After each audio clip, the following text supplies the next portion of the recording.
Seorang dokter yang bekerja di rumah sakit terkejut ketika melihat seorang wanita tua bersama seorang gadis paruh baya telah masuk bersamanya.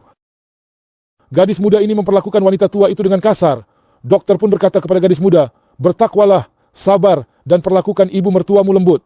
Gadis itu menjawab, "Dia bukan ibu mertuaku, dia ibuku." Dokter itu berkata, "Subhanallah, mengapa kamu berlaku seperti itu?" Gadis itu menjawab, "Dia menjengkelkan karena banyak permintaannya."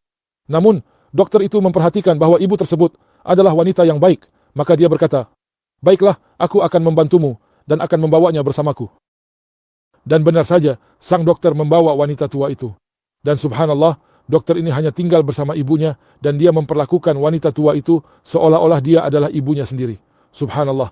Maka setelah itu kebaikan dan berkah datang kepada sang dokter. Sebelumnya sang dokter memiliki kasus yang cukup serius di pengadilan terkait tanah. Dan Allah memberikan jalan keluar. Mereka memenangkan kasus itu. Dan tanah itu pun menjadi milik dokter dan ibunya. Kemudian setelah itu, ibunya datang kepadanya, yang mana si dokter sudah berumur 30 tahun lebih, seraya berkata, "Ada dua orang yang melamarmu, siapa yang harus kita pilih?" Dia menjawab, "Demi Allah, ibu, sejak wanita tua malang ini datang kepada kita, kebaikan datang dari segala arah." Subhanallah. Dan hanya berlalu beberapa hari, tiba-tiba seorang gadis muda datang kepada dokter sambil menangis terseduh-seduh dan berkata, "Di mana ibuku, wahai dokter? Demi Allah, bencana datang kepada kami dari segala arah. Sampai-sampai suamiku yang bekerja sebagai kontraktor, bangunan runtuh menimpanya, dan sekarang dia terancam masuk penjara. Anakku masuk rumah sakit, dan kondisinya sangat parah. Aku ingin ibuku. Ibuku adalah berkah.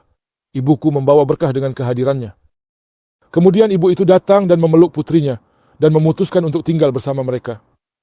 Dari kisah ini kita dapat mengambil pelajaran besar bahwa ketika seseorang menanggung kesulitan dari ibunya, ayahnya, istrinya, suaminya, atau siapapun demi Allah, maka Allah akan mendatangkan kebaikan dan berkah kepadanya.